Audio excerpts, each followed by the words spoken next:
Matt, 20 seconds. What's your take on for sale by owner? They're like someone giving yourself your own haircut. Ooh, that was good. You know what I mean? That's like, good. You might think it looked good, but you don't know what's going on in the back, and it could be all uneven. How are you going to follow up That's with what that? I was just going to say. Like, Wow. geez, wow, big shoes. Wow, yeah, that's good.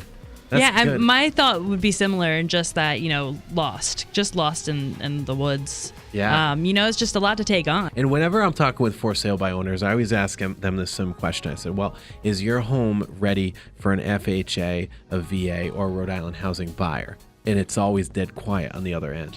Well, that's like the majority of the demographic. 75 to 80% of the market, man. So I recently went on a listing appointment, met this guy, fantastic guy, awesome guy. But he told me that, and I won't say any names, but he told me that his attorney, he was going to do for sale by owner, quoted him $4,500 to handle the selling side. I'm like, bro, I got an attorney, top notch, that'll do the whole seller side for $475. Right. And so there's hidden costs in being a for sale by owner, aside from the money you have to spend in marketing. A for sale by owner, a private deal, or anything like that, without having any real estate professionals, you put a lot of the burden on a loan officer if he's going to be doing the financing because he doesn't have a realtor to help him get through the transaction. Yeah. And you put a lot of burden on the attorney, and burden by me translates into higher costs. Think about this. If you lay it all out, you have to offer 2.5% to another agent, a buyer's agent, to come in, right? Because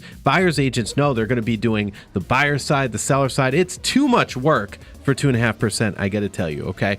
That really, you should be given more than that. But so they avoid the for sale by owners because it's pain. Right. It's extra work. It's walking the for sale by owner step by step, making hopefully they do their job so that we can get the buyer financing. It is not a fun and easy process. I know that a lot of people go into the whole FSBO idea that they're not going to have to pay any, they're going to save money by not having a realtor, which, as we're kind of getting at right now, it's not very realistic. You're looking at actually spending more money. And one of the biggest utilities, I think that, there are a lot of things that a realtor can provide for you, but I think that being on MLS is a very big utility, and you're not going to be advertised in that sense. You're not going to get the traction or the viewings that you might if you're on that type of website. Let me throw an objection at you. Well, I could do an entry only. This is what I say to people that say, I'm going to do entry only and get on MLS. Well, what about when it comes to finding out if the buyer can get financing? What about the walking the appraiser through? But let's take a few steps before then, a few steps back. What about negotiating on the price?